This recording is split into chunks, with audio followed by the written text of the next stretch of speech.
Hey, welcome to another exciting episode of the KIMI KATO Show. I'm Jeremiah. Kimmy and I bring you and we explore the vibrant world of Japan and the Japanese pop culture, food, music, lots of fun stuff every single week. We dive deep, don't we, Kimmy, into the colorful realms of anime, fashion, film, music, and cuisine. And now here's your host, Kimmy Kato. Hello. Hey, Kimmy. Hi, Jeremiah. How are you? I'm good, man. What's happening? I wonder this every week. What's happened over at Project Asteri, the halls of Project Asteri? Lots of things going on. Any, Yeah, yeah, I was gonna say but anything you can very talk about. exciting. Well, we've been having events. There's been releases, just great music after music, and preparing for the next releases. But very exciting summer. I hope everyone is having a great summer. I hope you are too. Yeah, I am. I am. It's nice. In fact, I was out walking along the ocean in Santa Barbara here. So beautiful yesterday. I'm gonna have to do that when we get out of the studio here for a little bit and go do that again. It was so nice. Kimmy, I was thinking though, Project Hysteria, and you work with so many great artists and new and emerging artists. Um, and last week we did the show, the quintessential Mhm. Summer. summer in Yeah. Japan, which was so very cool to kind of learn about all the festivals and all the things that happen during the summer in Japan. Some things I'd never even been aware of, and really got to get over there in the We should summer get you sometime. over there. Yeah, Yeah, we we got to should get. I definitely. got to get over there and try to check some of that out. But I started thinking about, every year everybody comes up with the song of the summer. Yep. You have with one of Oh, your artists, or I'm putting you on the spot, I know, but I was thinking about you and I was like, I wonder what Kimmy's song of the summer, or just a song that you like right now. you know what I really like is Illusion by Dua Lipa. That song is just Oh, yeah. stuck on me. And it's Illusion. pro I love her. I don't know if I know that one. Is that out I right now? mean, Is that yes, it's out there. like a I mean, song of the summer? Houdini was great, but Illusion is just stuck on me for some reason. I think it's an amazing song. She's fabulous, I think. Yeah, Her she's great. songs are tremendous. So we Um, could officially say that's your song of the summer so far. Probably. I think so. I can't think of anything else at the moment. It hasn't popped up in my mind. Well, if Um, it popped in your mind, that's you got to go with Actually, that. yeah, there's another Japanese band called Mrs. Green Apple. There's a song called Columbus. I think that's great too. Hmm. Uh, and then what else? Oh, yeah. Oh, I know. Um, there's another song that I really like by Alfie Templeman. He is a UK singer-songwriter. He what's that song? Not Just Dance. Just Dance is great. It was a collaboration between Nile Rodgers, but there's another song by Alfie Templeman that I really it's Just Dance. It Yeah, just came up in mind. Just Dance is brilliant. And then Yeah. there's another song I really like by Orion Sun called Already Gone. Okay. I got to check all those out. Yes, please. What do They're you brilliant. w- with your experience in the music business and just a big fan of music your entire Yes. life, what makes the best song of summer, do you think? I mean, how do you define that? What does it have to have? I think so with any music, it's your soundtrack, isn't it? When you listen to it on whether it on radio or wherever you are. And if when there is a great song and you're in a moment experiencing a memorable time with somebody or somewhere, that song, when you're experiencing that moment and there's that music running, playing, whether it be background or that summer, that will be stuck into in your mind for a long time. And if it's the more memorable it is, you'll remember, right? Hmm. So it What- becomes your soundtrack, and Yeah, I think that's so. what That qualifies it. and then it becomes your summer song of that year. Yeah. Okay. And I think, yeah, so you just have to have a great time. And you when you have a great time and there's music around, that you remember that is the moment that that song will become your summer song for that year.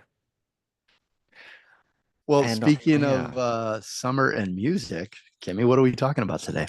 Yeah, so on that note, um, I thought that we'd kind of dive into the summer music festivals in Japan. So, what is your summer music for 2024? And we could definitely dive into the rhythm of summer by introducing some of the key music festivals that is going on or is going to happen in Japan this summer. And I think it's a perfect timing because we're going into August and there's going to be a ton. Every week, there's going to be music festivals held all over Japan. There's lots and lots.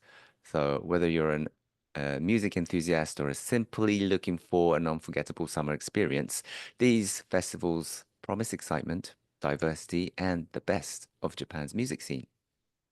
I'm so glad you're doing this because last week when you were talking about all the great things to do in Japan, the quintessential summer in Japan, and music festivals was one that you touched on, and I thought I wanted to dive deeper. So I'm glad Let's you're go doing into this. it. Yeah, let's do that. You know.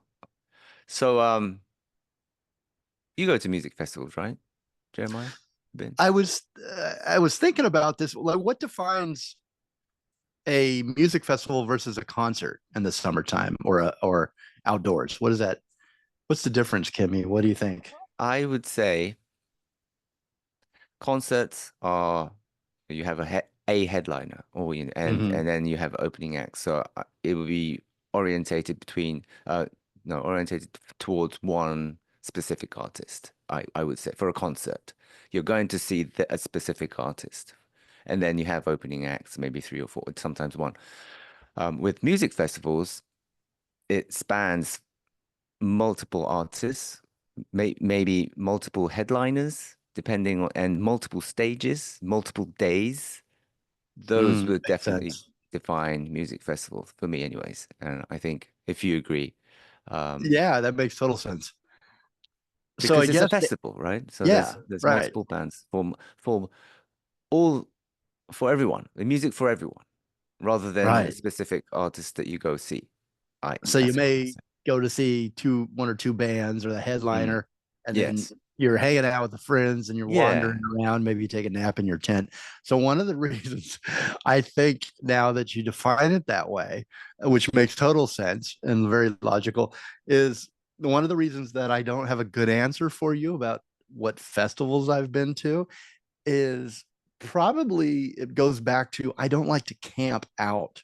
I am not a big camper. I've never have been. I like kind of the luxury of a nice hotel room Right. or if You're a I gl do Yeah, you like if you go camping, you're glamping. yeah, exactly. Yeah. Which You have to is stay in a that's hotel. just You got to go take a embarrassing. Yeah. shower. No, So, you know what? so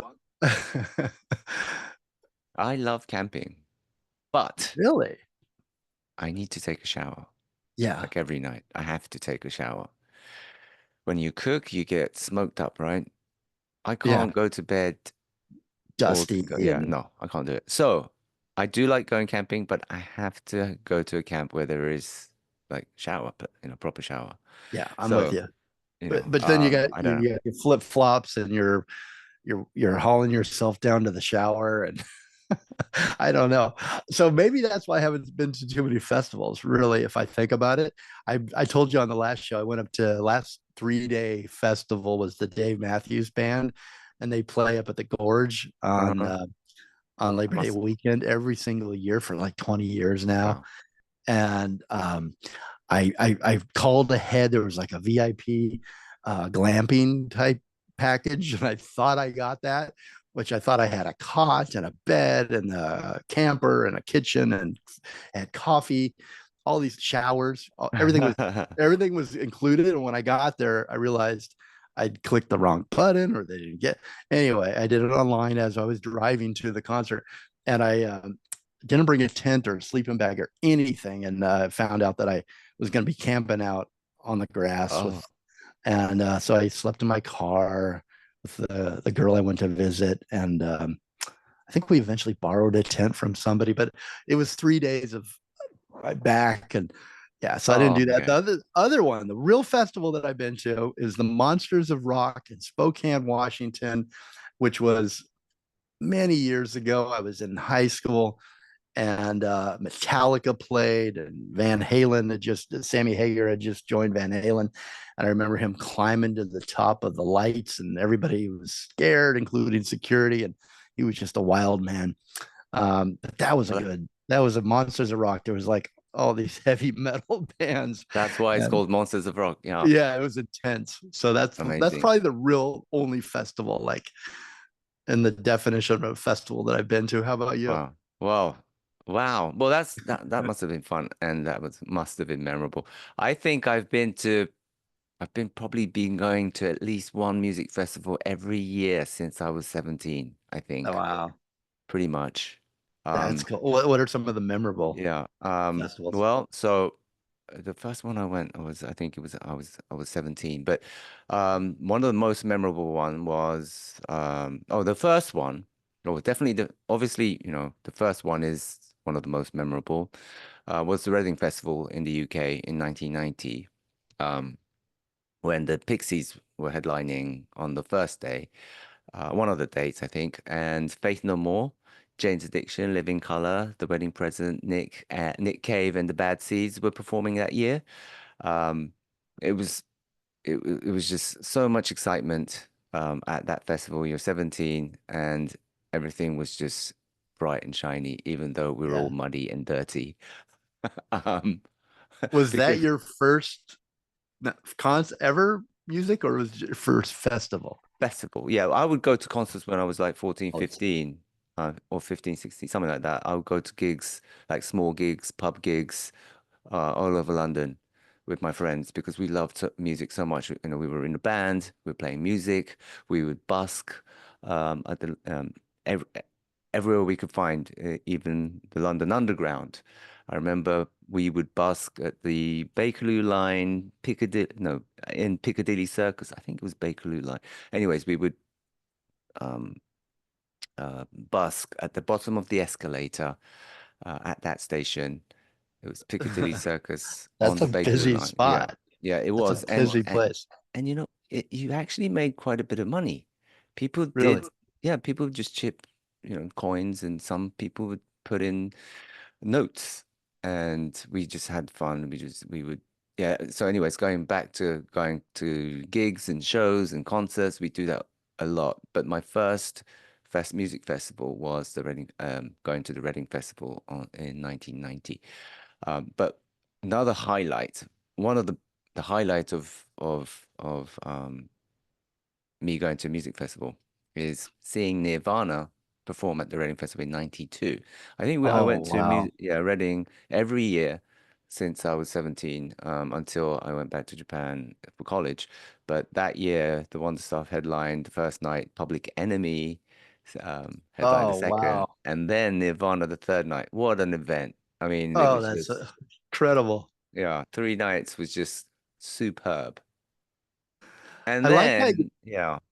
well, I was gonna say I like how you put it where you're like you're young and you're shiny and everything's shiny and new, and but But you're we were all probably away dirty from and your smelly. parents. Yeah, but that's part of the fun, right? At Yeah, that age, it's yeah. like you're And it, legitimate. yeah, and it tends to rain. You know, I mean, UK, you know, it's all about rain and being gloomy.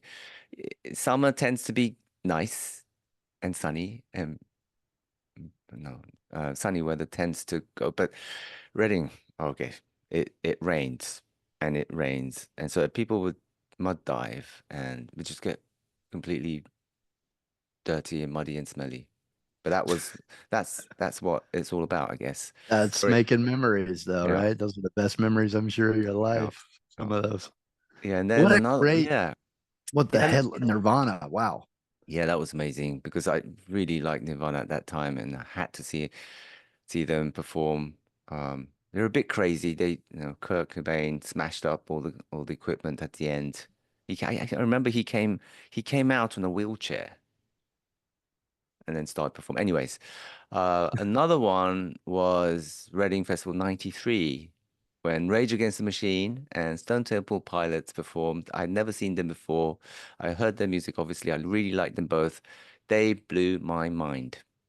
Blew my mind. It was so brilliant. Those I two were know the we don't. highlight. I love Highlights. Stone Temple Pilots. I know we don't have a lot of time because you're going through this, but um, real quick, Scott Sweeland Yeah. story. When he Oh, remember when he Waylon, went to yeah. rehab there in Santa Barbara, or outside of Oh, I Santa did not Barbara. know. I don't know. I did not know Yeah, it was in Santa Barbara. I think it was court ordered too. He was there for a while. Mm. When he got out, he went over to, I think it was, if I remember right, the Four Seasons Biltmore, and my brother was there at the bar, and they went and hung out all day long. And Jamie didn't, What? my brother Jamie, and he didn't know who he was. He didn't. So the second album, I think it was, they put out, he had a tape of Purple. it. He said, I "Hey, think let it me was play this for you." I So think his album was called Purple, I think. yeah, and he played. He said, and Jamie still didn't know who he was. He didn't get it. Although Really? he was a fan of Stone Temple Pilots, he just didn't say who he was, and they just hung all day, listened to the album What? Oh my before it was. God. Yeah. I love that. Oh, they have a great album. Should we take a break real quick, Kimmy, and then I'll just Ah, you've got a yes. lot of festivals to tell us about, and I can't wait to hear about them, so I'll just shut up. Yeah, okay. We'll take a break. Yeah. What are we We'll going to break to listen to? okay. We are going out with a song called 恥ずかしいか青春は That's a long title. 恥ずかしいか青春は by 緑黄色社会 That's another long title, a long band name. 緑黄色社会 Anyway, they'll be headlining the Sun stage on Saturday, July 20th at the Osaka Gigantic Music Festival this weekend. So if you're going, do check them out. Yes. So enjoy. Right. You're listening to the Kimmy Kato Show. We'll be right back.